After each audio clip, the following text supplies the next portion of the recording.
순전하고 거룩해야 할 곳입니다.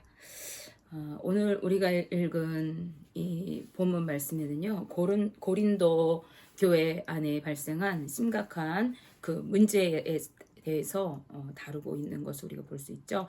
오늘은 바울이 이 문제에 대해서 교회에 권고한 말씀을 통해서 오늘날 우리 교회가 놓치고 있는 것이 무엇인지를 함께 생각해 보기 원합니다. 당시 고린도 교회는요, 심각한 문제들이 있었어요. 그 중에 하나는 여러분들이 잘 알고 있는 것처럼 분쟁과 파당 문제가 있었습니다. 교회가 하나 되지 못하고 분파로 나뉘어서 서로 반목하고 언쟁을 일삼고 자신이 옳다고 우겼던 것이죠. 자신들이 옳고 다른 사람들을 인정하지 않는 그러한 모습이 있었던 것입니다. 이런 모습은 온전한 교회의 모습이라고 할 수가 없습니다. 성경은 우리에게 교회는 예수 그리스도 안에서 거룩한 한 몸을 이루어야 한다고 말씀하고 있어요. 성령을 받은 하나님의 사람들, 하나님을 사랑하는 사람들이 모인 교회는 성령 안에서 하나 되는 것이 마땅한 것입니다. 고린도전서 12장 27절 말씀에서 바울은 고린도 교회 성도들에게 너희는 그리스도의 몸이요 지체의 각 부분이라 이렇게 말씀하고 있어요. 따라서 교회는 개인적인 행동을 하면서 자기의 주장을 내세우는 곳이 아니라 거룩한 공동체로서 한 몸을 이루고 그래서 그리스도의 장성한 분량까지 함께 성장해 가야 하는 신앙 공동체가 되는 것입니다. 그래서 우리는 그것을 잊지 말아야 돼요. 우리가 교회라는 이름으로 모였는데 그저 함께 예배하는 내 이웃이 아니라 우리는 한 몸이라는 것을 꼭 기억해야 합니다. 이것은 고린도 교회뿐만 아니라 오늘날 우리 교회가 이루어야 할 모습인 것이죠. 오늘날 우리가 살아가는 세상은요, 무한 경쟁 시대입니다. 이러한 사회의 흐름 속에서 사람들은 끊임없이 누군가를 이겨야 하고 또 서로를 비교하면서 내가 다른 사람보다 뒤지지 않기 위해서 계속해서 끊임없이 노력해야 하는 굴레에 살아가고 있는 그러한 세상인 것이죠. 그런데 이러한 문화가 교회 안에까지 들어오게 되었어요. 교회에 흘러들어온 이 문화가 어떻게 교회에서 작용하는가 볼 때 오늘날 교회는 하나가 되지 못해요. 그래서 개교회주의가 팽배해요. 그래서 경쟁의식으로 가득합니다. 옛날에는요, 온 지방의 온 교회들이 함께 모여서 부흥회하고 사경회하고 이러한 일들이 많이 있었어요. 요즘에는 부흥회 한다 그래도 모이질 않아요. 우리 교회에서 한다 해도 잘 나오지 않을 정도입니다. 이렇게 우리 교회만 잘 되면 돼. 다른 교회 이런 관심도 없어. 이러한 문화가 교회 안에 있는 거예요. 다른 교회들과 계속해서 비교하게 되어졌어요. 그래서 어느 교회는 몇 명 모이고 우리 교회는 몇 명 모이는가 이런 것들을 끊임없이 대조해요. 어느 교회는 성전이 얼만큼의 규모인데 우리는 요것밖에 안 된다. 이러한 비교의식이 오늘날 교회 안에도 있는 거예요. 그리고 예배를 위해서 복음을 위해서 하나가 되는 것보다는요, 다른 교회보다 우리 교회가 더 부흥하고 성장하고 사람들이 많이 모이고 건물이 커지고 이러한 것들에 더 관심을 갖게 되어진 것이죠. 이러한 개교회주의가 교회를 서로 분열시켰어요. 하나 되지 못하게 했습니다. 그런데 각 교회들로 들어가 보면 어떨까요? 교회 안에는 이러한 모습들이 없을까요? 그렇지 않습니다. 교회 안에도 각 부서별로 구역별로 나뉘어서 서로 경쟁하듯이 사역하고 전도 프로그램을 돌려서 사람들을 끌어모읍니다. 이런 경쟁의식은요, 교회 내 숫자를 늘리고 또 교세를 부풀리기 위한 효과적인 방법일 수가 있기는 해요. 그렇지만 주님이 원하시는 모습이 아닌 것입니다. 교회는 서로 경쟁하는 그러한 단체가 되어서는 안 돼요. 서로 경쟁하는 마음을 가지고 교회의 성장을 이루어갈 것이 아니라 교회는 오히려 서로 돕고 세워주고 하나가 되고 연합되는 것이 건강한 교회인 것입니다. 그리고 그것이 주님이 원하시는 교회인 거예요. 바울은 고린도 교회 성도들에게 이렇게 권면합니다. 고린도전서 1장 10절 말씀에 형제들아 내가 우리 주 예수 그리스도의 이름으로 너희를 권하노니 모두가 같은 말을 하고 너희 가운데 분쟁이 없이 같은 마음과 같은 뜻으로 온전히 합하라. 아멘. 주 예수 그리스도 안에서 모든 믿는 자들은 같은 말을 하고 같은 마음과 뜻으로 하나가 돼야 하는 것입니다. 작게는 교회가 하나 되어야 하고 또 크게는 넓은 의미로는 온 교회가 세상의 모든 교회가 하나가 되어야 하는 것입니다. 모든 믿는 성도들이 한 말을 할 말은요, 교회의 어떠한 프로그램을 자랑하고 목사님을 자랑하고 교회의 건물을 자랑하고 이런 것들을 자랑할 것이 아니라 오직 복음, 오직 예수 그리스도, 오직 십자가를 전해야 하는 것입니다. 따라서 복음 안에서 하나가 됨을 이루어야 하는 것이 바로 우리 교회인 것입니다. 원하기는 우리 교회가 오직 예수 그리스도 안에서 온전한 하나됨을 통해서 하나님의 뜻을 이루어갈 수 있기를 주님의 이름으로 축복합니다. 네, 그런데 분쟁과 파당 문제보다도 더 큰 문제가 당시 고린도 교회 안에 있었습니다. 그것은 윤리적인 타락과 부도덕한 삶이 교회 내에서도 공공연히 행해지고 있었다는 것입니다.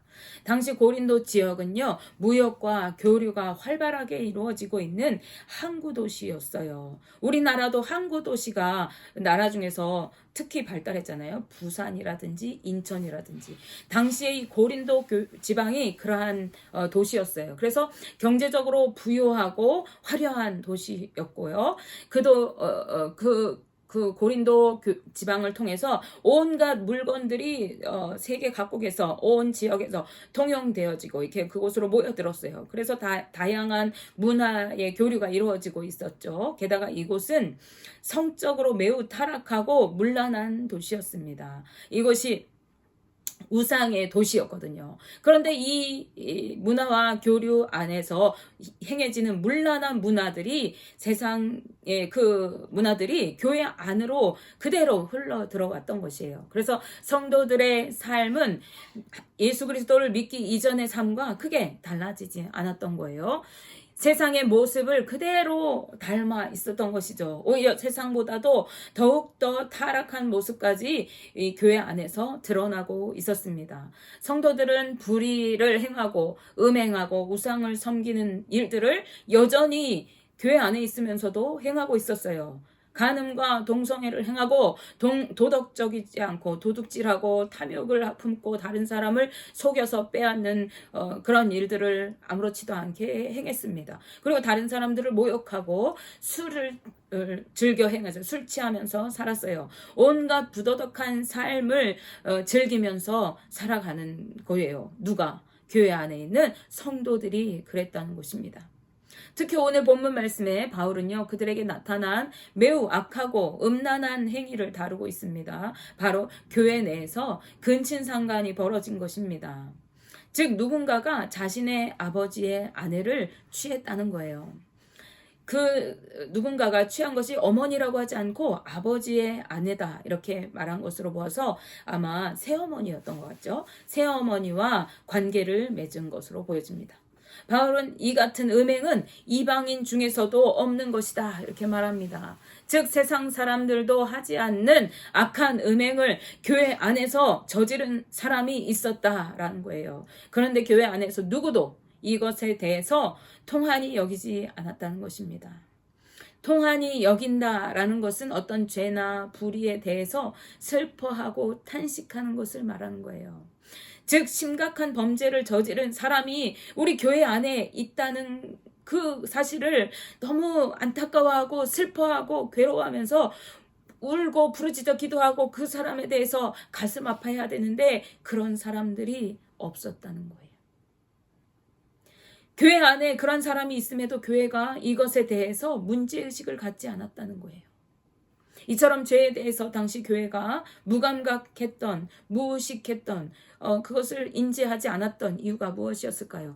인지했을지라도 그것을 덮어주었던 이유가 무엇일까? 그것은 우선 이 고린도 지방에 살고 있는 이 그들이 살고 있는 고린도 지방에 음란한 성문화가 보편적이고 또 공공연히 자행되었기 때문에 대수롭지 않은 것으로 여겼을 수가 있어요. 예수님 믿기 전에 그들의 삶이 세상의 그 사람들과 다르지 않았을 거 아니에요. 그래서 이러한 것이 아무렇지도 않은 거예요. 우리 지역 사람들은 다 그렇게 행하는 거죠. 그러니까 그것이 문제의식을 갖지 못하는 거예요. 그래서 당시 교회 안에 들어온 거짓 그 음란한 문화에 대해서 이 성도들이 이게 큰 문제구나 이렇게 의식하지 않았던 것이죠. 또 한 가지 이유는 당시에 이 교회 안에 들어와 있던 거짓 교사들, 특히 영지주의자들 때문에 이 교회의 복음이 변질되었기 때문일 수가 있습니다.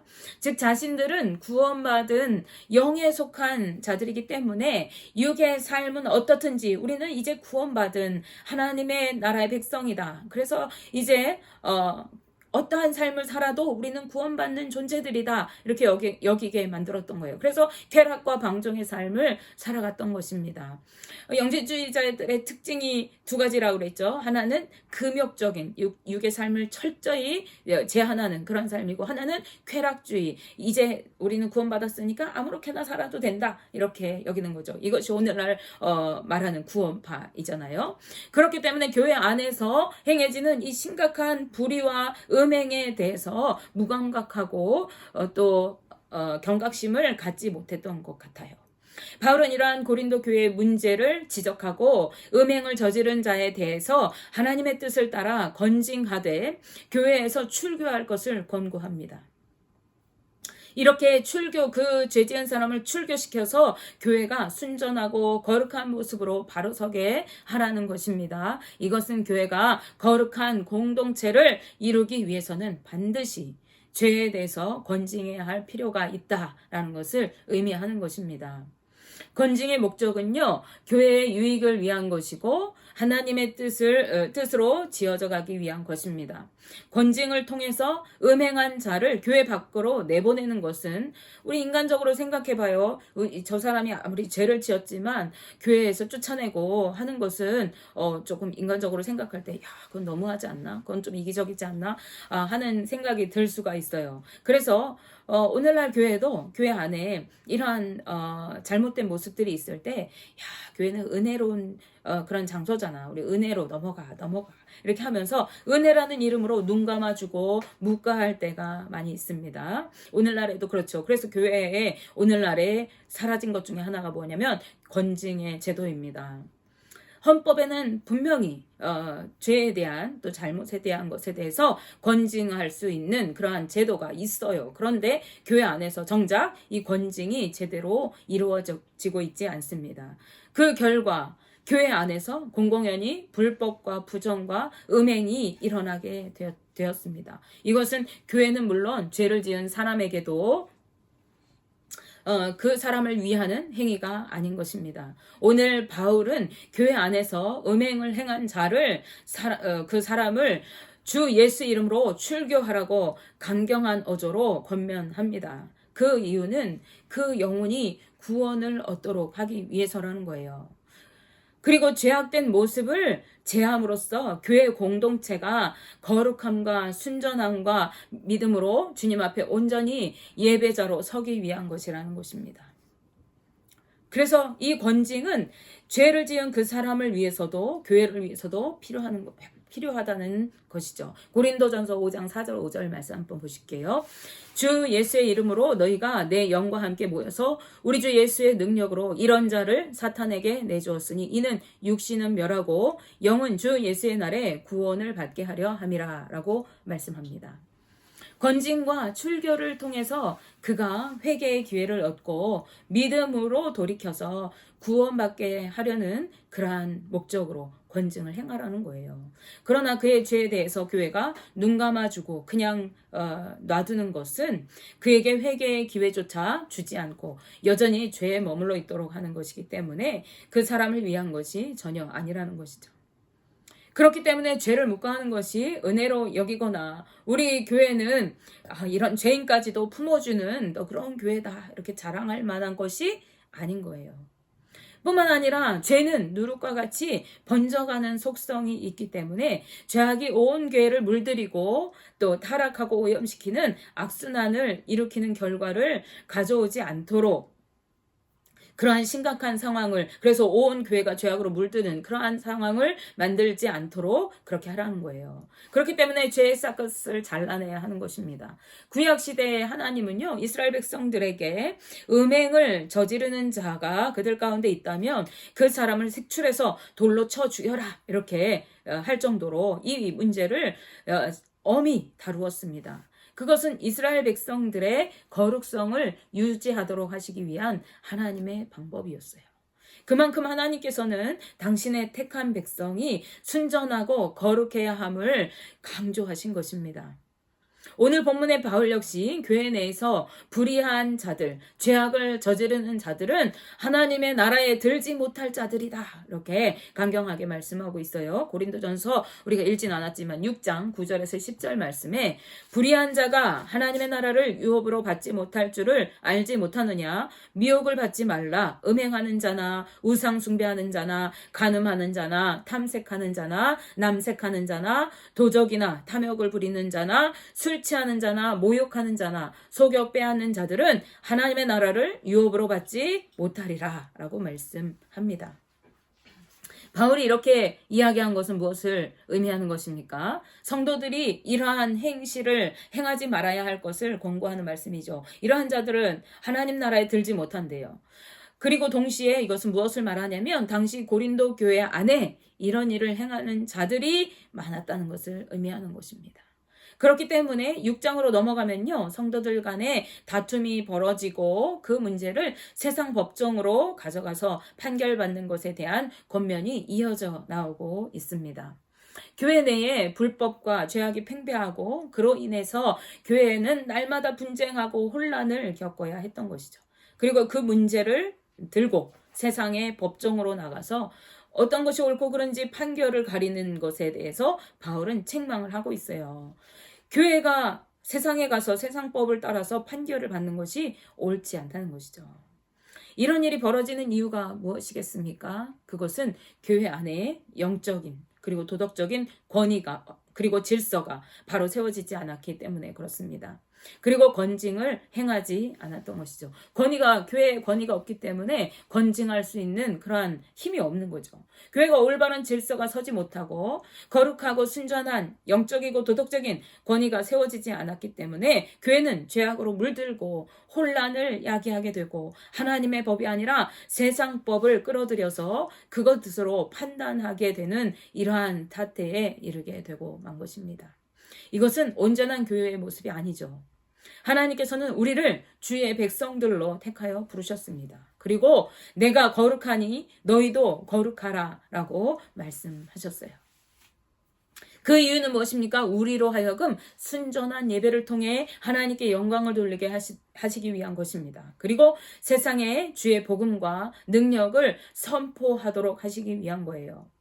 베드로전서 2장 9절에서 10절 말씀에서 우리에게 베드로는 이렇게 말씀합니다. 그러나 너희는 택하신 족속이요 왕같은 제사장들이요 거룩한 나라요 그의 소유가 된 백성이니 이는 너희를 어두운 데서 불러내어 그의 기이한 빛에 들어가게 하신 이의 아름다운 덕을 선포하게 하려 하심이라. 너희가 전에는 백성이 아니더니 이제는 하나님의 백성이요 전에는 긍휼을 얻지 못하였더니 이제는 긍휼을 얻은 자니라. 아멘. 하나님께서 우리를 택하여서 주의 백성으로 삼아주셨습니다. 그리고 왕같은 제사장이요 거룩한 나라로 세워주셨어요. 그 이유는 무엇입니까? 우리를 통해서 세상에 하나님께서 행하신 예수 그리스도를 통해서 우리에게 베풀어 주신 그 구원의 은혜와 복음을 선포하고 나타내도록 전하도록 하시기 위한 것이라고 말씀하고 있는 거예요. 교회가 온전한 하나님 나라로 세워지고 복음을 증거할 증인으로 일어서기 위해서는 거룩함과 순전함을 회복해야 합니다. 교회가 복음의 증인의 도구로 복음의 증인의 사명자로 서기 위해서는 먼저 거룩함과 순전함을 회복해야 되는 거예요. 그러기 위해서는 영적 도덕적 권위가 세워져야 해요. 죄에 대해서 민감해져야 하는 것입니다. 죄의 요소들을 제하고 순전한 예배와 정결한 삶, 거룩한 삶으로 살아가야 하는 것이죠. 그럴 때 교회가 교회다워지고 하나님의 뜻을 이루어 가게 될 것입니다.